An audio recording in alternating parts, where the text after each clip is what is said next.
Tonight we discuss the Proscription of Palestine Action and anti-fascist action. Chaos with your party as Jeremy Corbyn and Sarah Sultana have a dispute. And Lady Hale and the EHRC.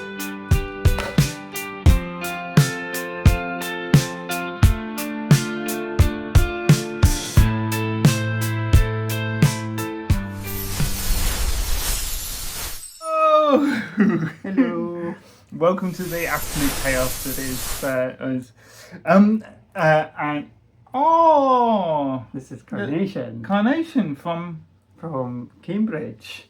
From Poppy. From Poppy. Down in Cambridge. She says hello. Hello, Poppy. Hello, Poppy. So it's a bit different now that we're... You can probably actually hear us now. You probably couldn't hear us before. With Yeah, the mask on and stuff. we had some terrorists turn up earlier. And they were demanding things. Completely nothing like us at all. Demanding Totally not. Demanding we do a video.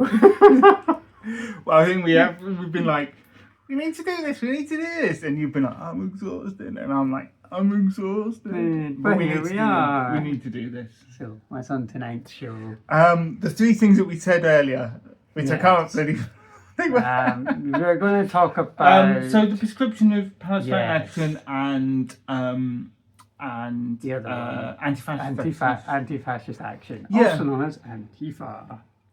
And so I put these in because, like, we saw like Labour government prescribe Palestine Action for like spray painting something, or put some jets. It's like, wow, okay, and that's not terrorism. It's criminal damage. Don't get me wrong, it's illegal, but it's not like, for me, it doesn't meet the threshold for terrorism. No, it's not not, by a long way. It's like it's hardly blowing the planes up, is it? No. It's like putting some red paint on them. Yeah, It's like, oh, but you damaged them. It's like, you can clean them. They get cleaned. Planes get cleaned, you know. It's way out of proportion, isn't it? No, totally out of proportion. Arresting grannies as well. Oh God, like 900 odd people arrested just for holding up signs saying that they support Palestine Action. Yeah. It's absolutely ridiculous. But with that in mind, we go across to the States. Yeah, because I thought, so that happened a couple of weeks ago, and it's not really a trans-related thing, so it's disgusting and stuff, but it's not a trans-related thing, so I didn't put it in the videos and the podcasts.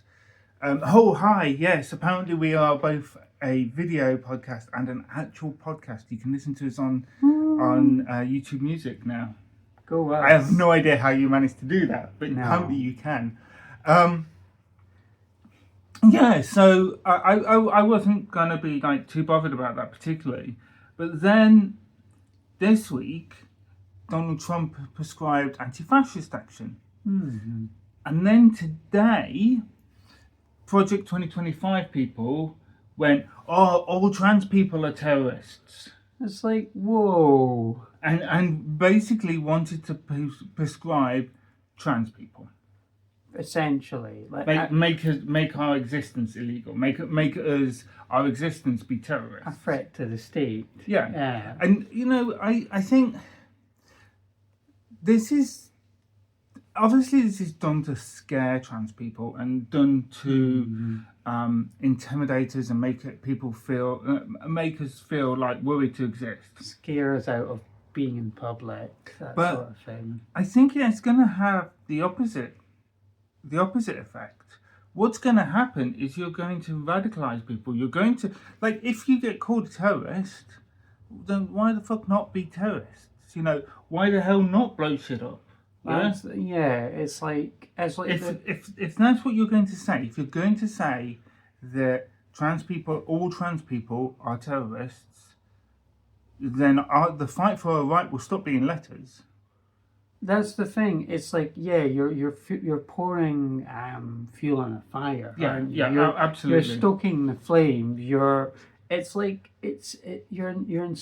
a war, basically. Yeah. That's what you're doing. Once you start going down that road, that's like, it literally is fighting talk, isn't it? Yeah. Because you're literally pitting trans people against the state. Mm-hmm. You're making them enemy of the state. Yeah, exactly. And don't get me wrong, I'm not suggesting that we take up arms against the state, unless it's maybe not Nerf guns. Yeah, it's actually quite fun to fire. Yes, we do. But not, I have hit my camera. We do not condone violence. We don't condone violence, and that bit at the start was a skit. Yeah. Before anyone gets carried away. Yeah, which they will do. I mean, that will be snipped out, and like the haters will be like all over it. But yeah, and the Daily Mail probably. The haters gonna hate, Yeah, and they can't take a joke because there's no sense of humour. And I don't want to take a joke. We need humour in these dark times because times are dark. Violence is rising, hate is surging. So we need. But what it represents is hypocrisy, because when Charlie Kirk died, everyone was like... murdered. Let's be real. I mean, he was murdered. He was assassinated. Shot and murdered. Yeah. And essentially what was happening there is basically when all the trans people like Heather and I don't really care. He was a horrible person. Yeah. Basically everyone was like, oh, you can't, all the right wingers were like, oh, you can't say that, it's horrible. How can you? How could you? He had a wife and family, and yes, but Brianna Gay, was it Brianna Guy? Brianna Gay. It's pronounced.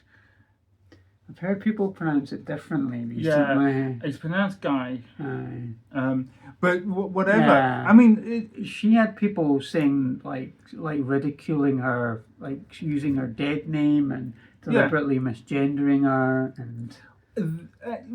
In the US, like a couple of months ago, there was a Democrat senator, and don't fire the gun off, Smudge, you'll regret it. There was a Democratic person who was like murdered. And what did J.D. Vance do? Did J.D. Vance mourn this individual? Did he say, we need to find out the root cause of why they were assassinated? No, he cracked a joke about them. He took the piss out of two people who had just been murdered. Two people who had just been assassinated. So the hypocrisy of the right. Doubled down on use of guns as well. Yeah. So it's just hypocrisy from the right, and it is. It's like they want free speech. When it's stuff that they agree with. It's never been free speech. It's just been free speech. Free speech is like women's rights. Yeah? Free speech is like, free speech is a nice thing that everybody agrees with, that we can hang hate on. And women's rights is like, it's a nice thing that everyone agrees on, so we're just gonna hang transphobia on it. Yeah. And now they're hanging transphobia on violence against women and girls as well. It's an excuse to spread hate speech. It's an excuse to spread hate speech, They use it as a Trojan horse, don't they? Yeah. To get through to legitimise their bigotry. Yeah, but we're on to them, and it's a case of writing FOI. It's writing letters and writing FOI things. I mean, that's what we're doing. Not shooting people. That doesn't help. Doesn't help anybody, really. The thing is, though, the EHRC. This is not really one of our main topics tonight, but I think it's important. But this is the one you read about, and then you decided that we're going to fit in anyway. It's important because it does sort of relate, because the EHRC, they've got their code of practice coming up, which relates to the Trump thing of making it really hard for trans people to exist in society, with their code of practice on single-sex space. Which I think like 600 and something odd companies have turned around and said, this is unenforceable, this is just ridiculous. So in their response, the HRC have brought out this statement on their Twitter page, which basically says, we are here to enforce the law, enforce the Equality Act, and it's all very... They could start off with accessibility then. Yeah, because like nowhere does accessibility properly. No, and it's all that, but it's all scare tactics. It's all like using heavy sort of militant language, forceful language. The use of enforce is a heavy word as well. Like, you just imagine, like, the EHRC police coming in with guns when you're in the toilet or something and saying, get out of here, you're not XX chromosomes. It's like XY detected. It's like the I'll put the skit in just there. A developing situation in Washington where just moments ago the White House was evacuated. Sources confirming that President Trump, as well as many key members of his administration, were rushed out of the building after the White House's trans alarm went off. Footage here showing the moment that infrared estrogen sensors detected a large spike in gender fluidity within dangerous proximity to the West Wing. Trans. ONN's Jason Copeland joining us now from Washington with the latest. Jason, what can you tell us? Yeah, Dwight, a Secret Service has confirmed that this was in fact not a test, but rather the trans defense system being initiated by a trans person detected within the White House's cisgender-only radius. Now, per protocol, President Trump, as well as other members of his cabinet, have all been urgently outfitted with hormone-proof vests and ushered deep below ground into their traditional values bunker for their ultimate safety. A frightening scene. We're hearing reports of White House staff barricading themselves in their offices, texting loved ones, just waiting for Secret Service to tell them their pronouns were safe. Jason, just how close did this nonconformist get to entering the Oval Office? Yeah, well, I've spoken with some sources here that are still working to determine the severity of the threat. What we do know is that this trans alarm system is, of course, known to be hypersensitive. Vice President J.D. Vance has set it off on multiple occasions with his eyeliner, for instance. So false alarm still a possibility, but, with the president's love of gender norms at stake, Secret Service isn't taking any chances here, Dwight. Can never be too careful. Thank you, Jason. We'll have more from you later in the hour, but coming up next, living with climate change. Hear why some scientists believe the key to surviving rising temperatures could be shorter shorts. You've seen the news, now touch it with your fingers. To receive your monthly print edition of The Onion, head to membership.theonion.com today. With America's finest news source, the more you pay, the better. But the Onion did a little skit about trans alert. Yeah. And it's like that in the White House, translate in the White House. It's so true though. Trans person in the toilet. It's so true because that's what they're basically saying. They're basically saying if a company doesn't follow the new code of practice, basically they're going to send the heavies round, the enforcers. To muscle them into action. That's what the update sounds like. Yeah, I mean that's what they want. That's what they want. Again, as you say, it's about fear. It's intimidation, and it's to sort of go, oh, maybe we should follow it. We don't want to get in trouble, so maybe we should follow this absurd code of practice. I had a conversation on Blue Sky this week with someone from America, and it was incredibly telling. So I said, this person was like, "Oh, you can't be in favor, you can't support violence," and I'm like, "Well, I don't support violence, but I acknowledge that sometimes violence is necessary." And they're like, "Oh no, violence is never necessary," and I was like, like the police is state-controlled violence. And the army is state-controlled violence. We defeated the fascists in World War II. With state-controlled violence, not with nice words, not with nice words, nicely worded letters. Sometimes it's needed, not at the moment. No. Just to reiterate that, because I'm sure that TERFs are going to snip this sections out and say we're calling for violence or something. We are not calling for violence, but violence is the very, very, very, very, very last resort. But there are times when state-sponsored violence is needed. It happens. Like the police lock people up. That's violence. You're removing their liberty from them. There are good reasons for that. It's like someone's going to go on a shooting rampage, or someone's going to hurt somebody. I would want their liberty removed so that other people are safe. Yeah, and if a man or a woman or non-binary person are running down the street with a machete, you would think it's reasonable force for an officer to shoot that person No. if they were about to chop someone's head off. If you're in the US, if you like hold a knife like this, and then they'll think it's worth shooting you. But in the UK, we've got a much more, generally speaking, we've got a much more sensible approach, which is like if they are presenting a danger for life, that if somebody's running down the road with a machete, they're not presenting a danger to life as such. They're just looking like an idiot, and they're threatening people.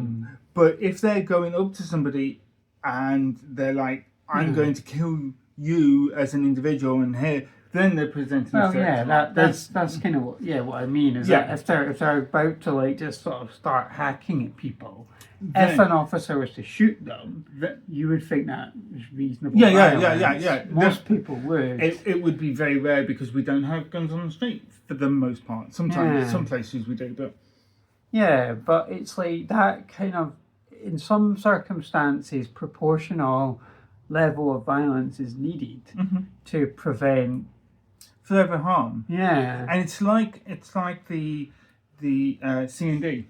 C&D smashed up a nuclear submarine in Faz Lane, and you know, other than the fact that they had to phone the front base, the front security thing, and say, "Hey, we're smashing your submarine up. Can you come and arrest us?" Other than they had to do that, they were arrested, and their case in court was, yes, we committed an act of violence, but we did it to prevent a greater act of violence.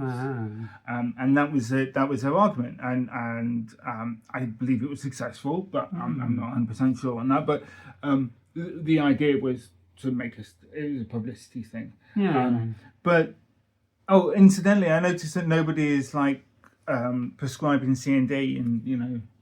It's all like the whole kind of labeling some groups as terrorists and not others is very ideological. Yeah, it's very political. And Keir Starmer is a friend of Zionism. Yes, he's very much so. He's not even hiding it anymore. No. And so to prescribe an organisation which is opposed to his ideology makes sense. You know, for him, it makes sense. I mean, it's not something I agree with, but it makes sense for him.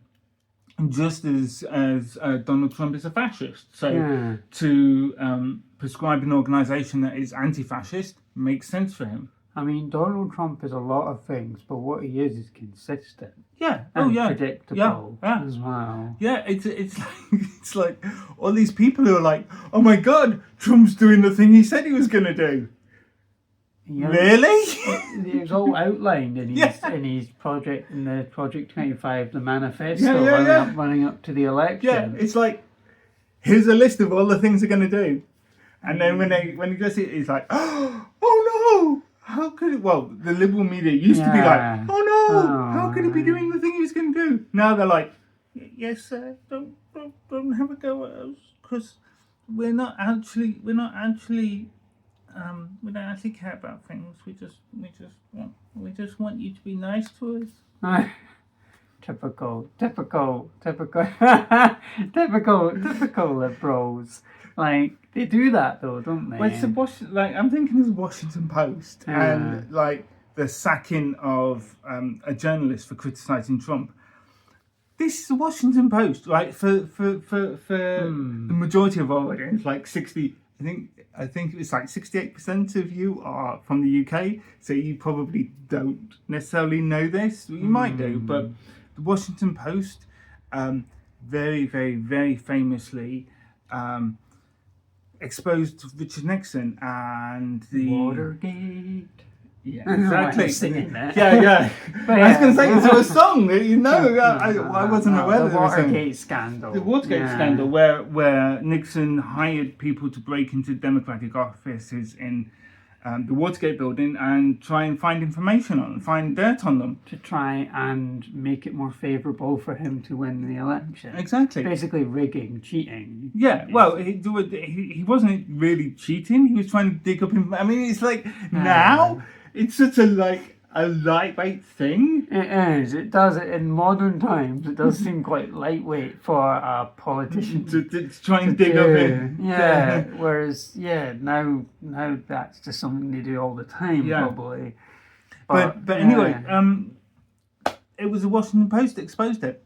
Won Pulitzer Prizes, got films and books made about it, became the go-to thing for journalism. Was it All the President's Men? All the President's Men, It's yeah. a good film. It's an excellent film, yeah. And when you started to write professionally, it's the thing I made you sit down and watch. That and She Said. I like that film too. This is how you expose corruption. This is how you expose the scum of the earth, and that's your job as a journalist to do. And now the Washington Post under Jeff Bezos is sacking people for saying nasty things about Trump. Wow. What a change, right? Yeah, I just realised since this is also an audio podcast now, apparently me just like shrugging is gonna make no sense to people. You must keep that in mind. And you'll also miss the terrorist joke at the very start of the thing as well. Oh yes, yes. At the start, we were holding up Nerf guns, which are like sort of toy guns. And had balaclavas on our faces. Yeah, and pride-coloured ones. Yes. Just you know. Girly ones. I couldn't get any. I looked for unicorn balaclavas, and those were the closest thing I could find on eBay in 2 days' notice. So it was cute. They were cute. I liked them. They looked the part. So, yeah, they worked. So next up, we have to discuss. We have the story about. Can you remember what it is you're supposed to be discussing? Jeremy Corbyn and Sarah. Zara. Is it Sarah Sultana? Zara. Yep. Sultana. Excuse me, apologies if I'm saying the name wrong. But her and Jeremy Corbyn had a sort of a rift over your party. My party? She's pointing at herself right now. It's my birthday next week, so it's my party. Oh, you big 5-0. But anyway, won't get distracted. So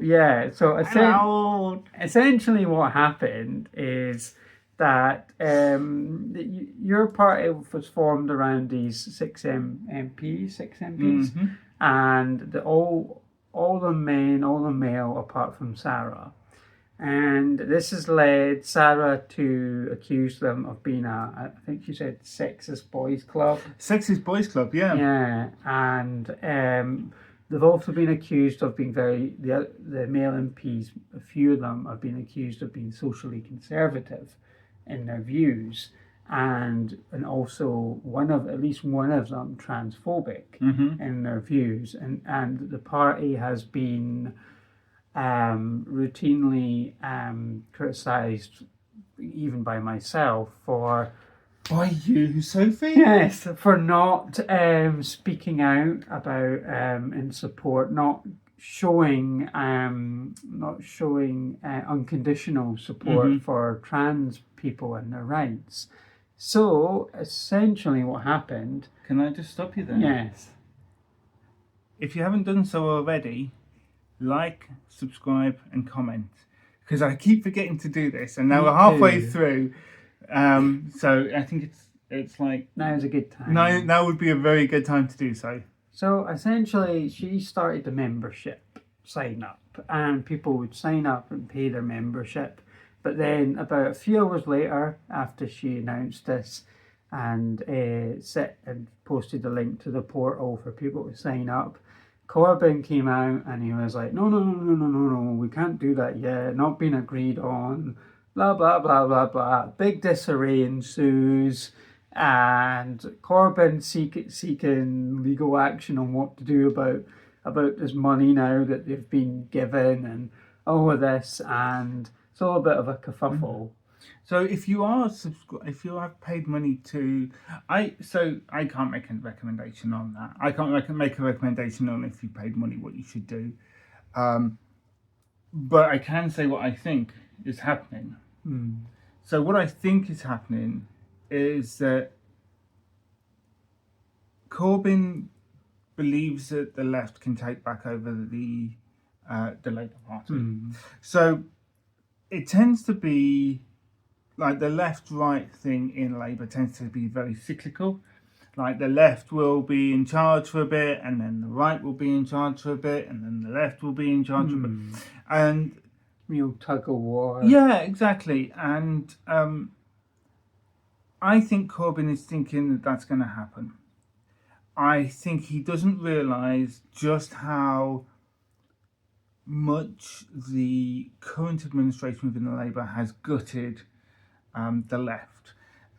And not just the parliamentary left, but the membership as well, and how much anybody with progressive views has been sidelined and effectively like removed from any position, like Or they've left. or they've left. So I know people in Labour from backs, you know, who are still in Labour now, who were in Labour when I was a member. And, you know, they were people who were on the... So I'm going to go all Labour wonky here for a second. They were people who were on the NEC, which is the National Executive Committee, which is the sort of membership body that manages the Labour Party. They are no longer on the NEC. NEC members who were on the left of the party have disappeared. I think there is now only one person who I can think of, who's Anne, who is still on the NEC. Anne is a good person. I like her a lot. I've got a lot of time for her. But she's one voice. You know, one voice does not build a movement. And what you've got now, so what used to happen is when Labour were in opposition, younger, more energetic people would join Labour, and they would tend to push it to the left a little bit. Those people aren't joining Labour anymore. Those people are joining the Green Party, either the Green Party of England and Wales, or Scottish Greens, or the Northern Irish Greens. They are not joining Labour. No. There is no base there anymore. There is no left-wing base that pushes people to the left. Labour can't be reclaimed from where it is. No. It's not going to come back. I think Jeremy is hoping, because like most people who watch our videos and listen to the podcast or whatever won't know this, but being a member of a political party is really, it's all encompassing if you do it right. If you're like an active member, your friends become, it's almost like a cult in a way. It takes over your life. It can do. Yeah. It can quite easily take over. It's a big investment of time. And so to leave that organisation, to leave your friends, to admit that the huge amount of effort and time that you've put into something has been wasted, is really, really hard. Emotionally, it's really, really hard. It takes to a do. lot out of you. It's like a divorce. It is. And so I think Corbyn is like, he doesn't want to do that. And that's completely understandable, not wanting to do that. But I think it's not strategic. I think from a strategic point of view, it's gone. And I think He wants your party to be the old lefty Labour Party. he wants your party to be something he can turn around to Starmer and say, if you don't soften your attacks on the left, people will go to this. Yeah. But that ship is gone. That ship has sailed. Definitely. Starmer's no interest in appealing to the left. Oh no, he's made that abundantly clear with his recent immigration rhetoric, etc. The irony is Wes Streeting is trying to appeal to the left because he suddenly realizes that if he wants to win over from Keir Starmer when Keir Starmer gets kicked out because he's bloody useless. He'll need elements of the left. But again, I think he's wrong. I think the left is gone from Labour. You know, he'll need it maybe for the parliamentary party, but like the left in the party is gone. West Streeting was played a big part in dismantling trust in the left towards the Labour Party. Oh, absolutely. Especially for LGBT plus people. Especially what he's done to trans people. It's I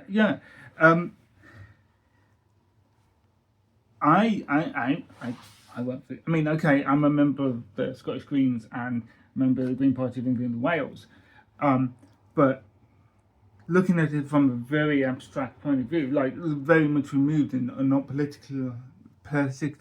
party politically at all.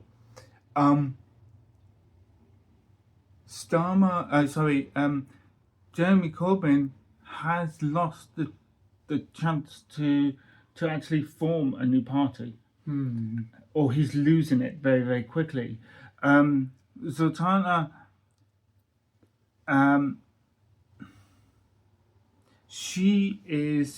I think she's in the right. I think they need to do something now. They do. And the reason they need to do something now is because Zach, the leader of the Green Party of England and Wales, is quickly taking over that space. Oh yeah, Zach's on the ascendant. Yeah. He will grab that entire space from whatever people would have considered joining your party will join the Green Party, and there'll be no more space, and they won't.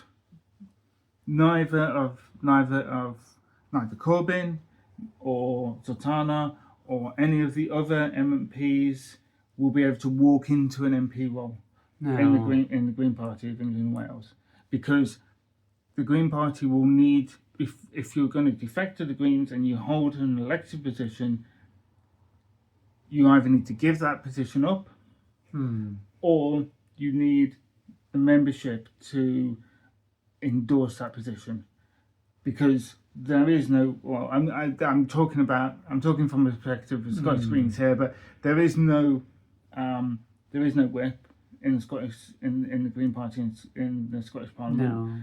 It's, there's no forced, you will vote for this. You vote on every vote is a vote of consciousness. So every vote.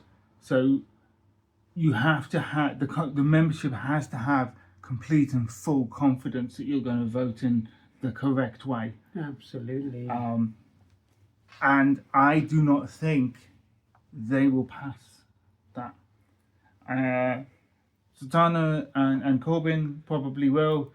The others, I do not think that they will pass. Not if they stick by their socially conservative views. Exactly. So yeah, I think Sultana's making a desperate and the only play she can do. Yeah, I think she's absolutely right. I think the social conservativeness of the MPs in question, just, all marginalised people are excluded from decision making, and when marginalised people are excluded from decision making, those decisions become poorer. And become much, much poorer. Yeah, and I think Zoltana is realising that she is being excluded by socially conservative, marginalised people. And marginalised people who think, oh, I can go and I can get what I want, and that's great, and nobody else will mind. And they ignore the fact that what they want is not gonna work out for them very well, because they will be tossed aside just as quickly as they toss women and other marginalised people aside. It's true. We all need to stick together, because it's the white cis het jelly babies that don't need taking down a peg or two. It's a reference to Poppy's analogy there, where the white jelly babies represent White cis het people. Yeah. and the other colour is the marginalised groups. It's genius. Yeah. Is that what she means by that? I had no idea. Ella's in a shock face right now. Yeah. Oh yeah, of course. Yeah, you can't see. Yeah. Yeah, I'm adding alt text. Alt dialogue. Alt dialogue. So yeah. So the other thing is, was it Baroness Hale? Lady Hale. Lady Hale. Mm-hmm. Lady Hale was. Do you want to lead us in on this one? Yeah. Okay. So Lady Hale is. I'm not usually a fan of anybody with the name, with the title of lady or lord in front of the name. So pretentious. Mm-hmm. I think she became a lady. Well, she didn't become a lady through birth, that's for sure. And I think she became a lady because she was a law lord, basically. So she sounds right. She is. You probably will remember her from when I was going to say Trump. When Boris Johnson tried to prorogue Parliament. Oh yes. Yeah, she was the one. She was a member of the Supreme Court who said it was illegal to do so. She became famous because she had like a big badge with like a big spider badge. And I have a big spider badge as a nod to her. Gosh, memories. Yeah, simpler times. Of like 6-7 years ago. Yeah, I know. It's like, somebody else I was talking to on Blue Sky, it was like they were like I was like, the right have won. You know, we need to be angry. We can't change the narrative just by being nice now. We need to have vigor and like do stuff like Zach. Be energized. Yeah, like Zach Polanski, not be sort of meek and mild about it. Meek and mild, like the Democrats, like much of the Democrats, or what's going on? Or even members within the Green Party. Yeah, some members within the Green Party. Yeah. And anyway, there's a complete aside, but yeah, no, we need to. I've lost my train of thought. Yeah, we need to have more gumption, more veracity, more spark, energy, spunk. Well, yeah, just to be a bit more louder, a bit more angsty. But the Lady Hale thing. So she commented on the UK Supreme Court's ruling and basically saying, now, she did not say it was wrong. She did not say it was bad. This is a single-sex space ruling. This is a single-sex space ruling. She said it has been misinterpreted, which is a nice way of saying it's been messed. Like it's been used and abused. Yeah. Her point is that the ruling is just about a specific thing about whether Scottish government can include trans women with a GRC in their list, in their data about women standing for positions, was it? Yeah, it's not even like it's in like as CEOs of organisations and stuff like that. Yeah, that was the one. And the Supreme Court said no, they can't. But that's been interpreted to mean trans women aren't women. Yeah. But that's not what I think. What my understanding as a layperson, this is not legal advice. It's been spun out. Yeah, it's been spun to be an attack on trans women, and she's like, that's unfair. and unjust. And now it's been used to legitimise excluding trans people from basically from public life. Yeah. And, you know, as we said earlier, 600 plus odd organisations have turned around and said that businesses have turned around and said these rules as laid out are unworkable.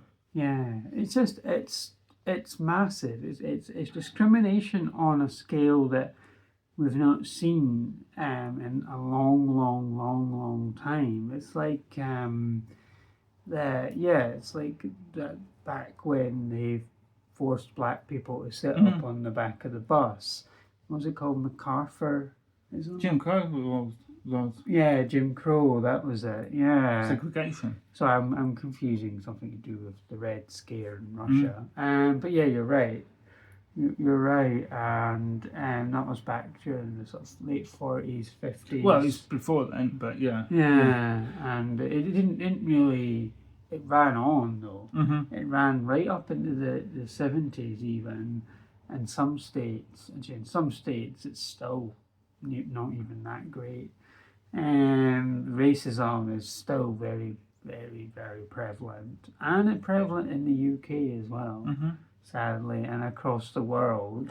So, do you want to? This is a nice segue into your campaign. Which campaign would that be? Which campaign is that? Which one? Your campaign to get glasses that don't break. Oh yeah, I brought my glasses. I've got new glasses getting made up in the. And then you managed to break these ones. Yeah, these are my spare pair, which are broken as well. No, your campaign, your little logo. Oh yeah. Actually, Poppy's little logo. She Poppy designed it. So there's a logo, and it's a little badge. It has the transgender symbol on it, and round the side of it, it says, "I won't comply with the EHRC lie."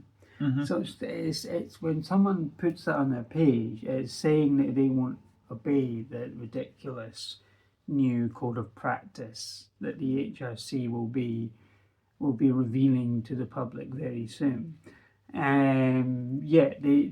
It's to say that I won't comply with that, and hopefully the more people that share that, it will encourage others to do the same, and not just individuals but businesses too. This is the sort of the hope behind it. So who's it for? Is it for individuals? Is it for trans people? Is it for cis allies? It's for everyone. Is it for transphobes? Well, if they want, but yeah, it's just it's to raise awareness of how awful the EHRC is and why people shouldn't comply with it, and because it's ridiculous and it's unworkable.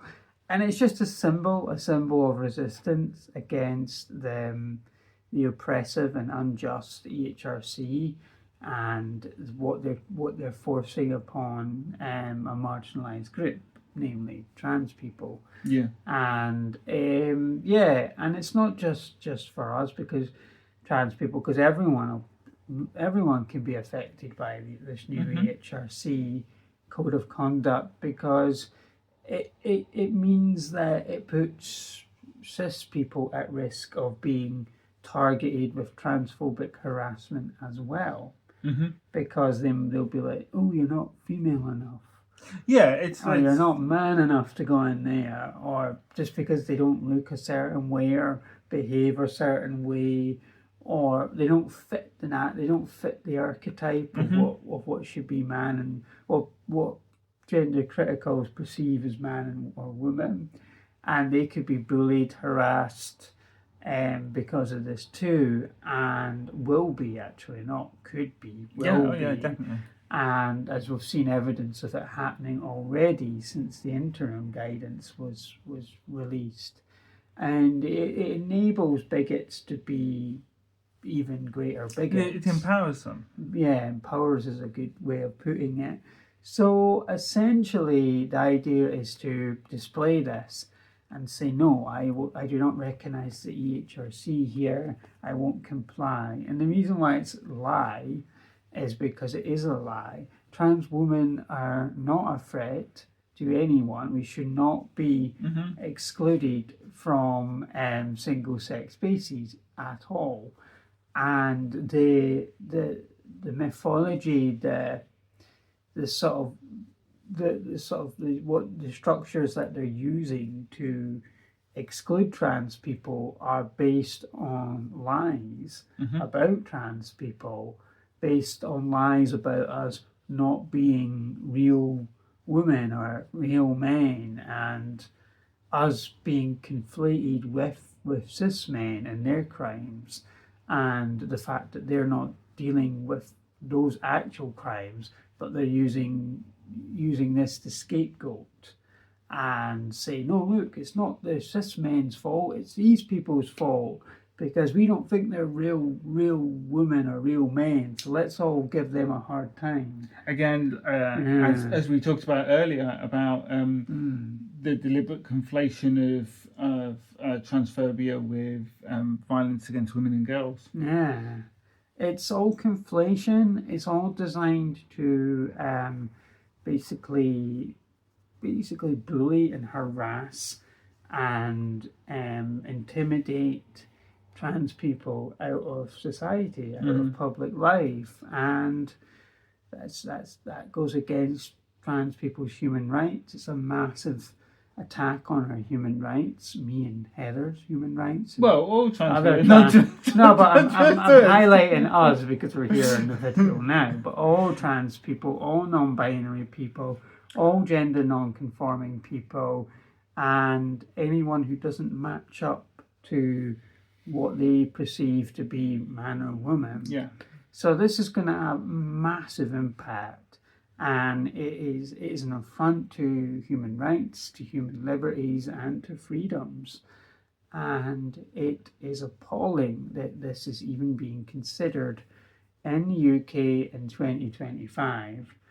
And it's all been stitched up by hate groups masquerading as women's rights groups. Hate groups with a lot of funding from the US and a lot of funding from Russia and a lot of funding from bigots in Scotland. Yeah, they are extreme bigots, and they are the groups that should be proscribed.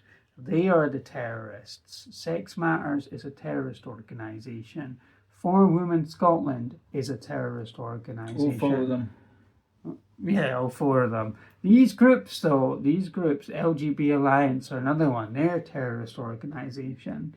And I don't care if they hear me saying that, because that's what they are. They've heard you say that before. Yeah, because that's what they are. They are terrorist organisations.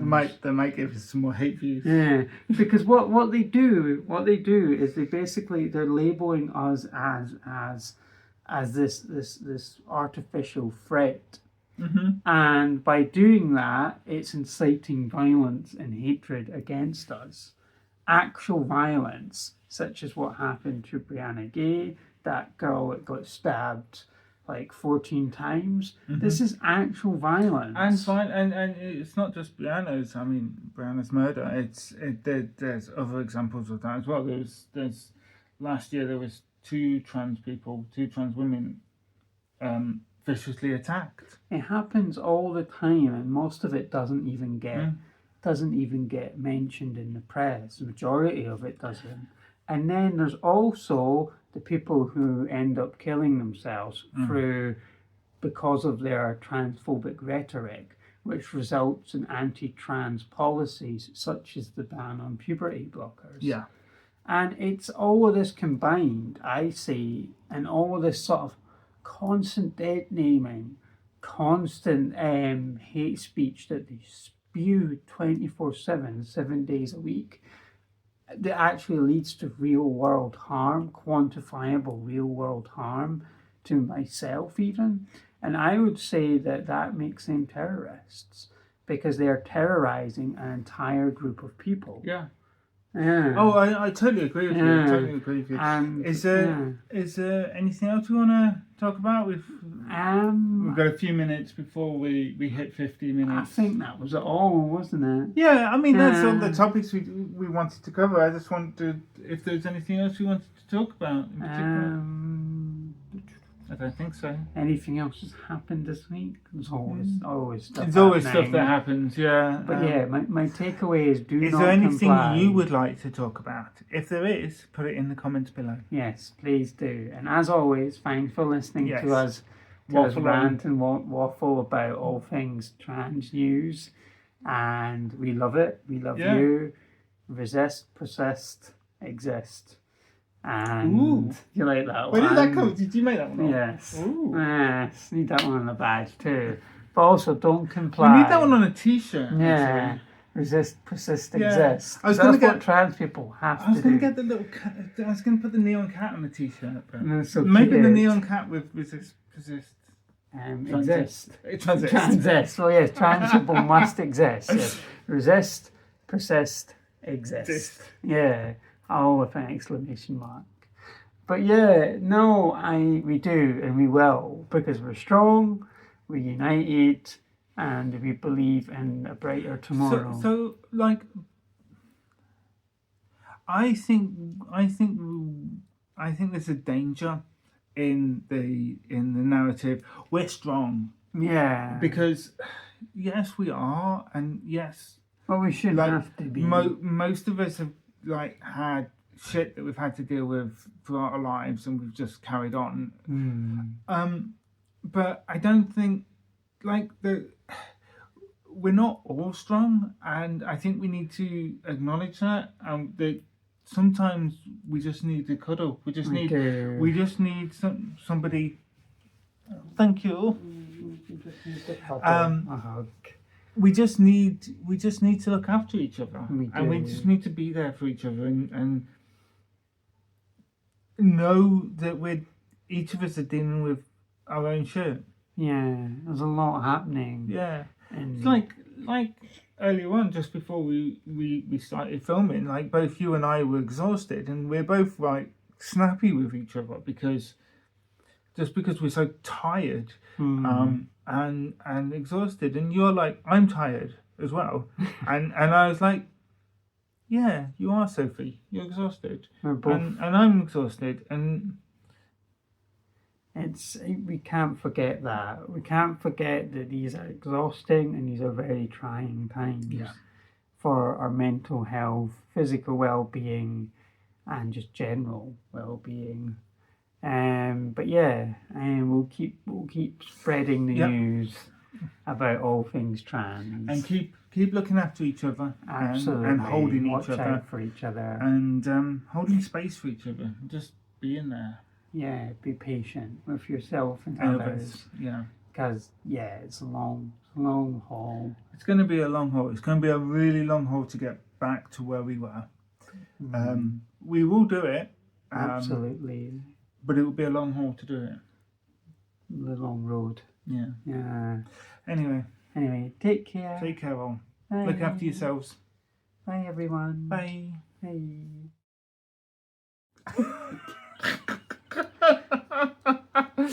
this we don't have a blooper reel.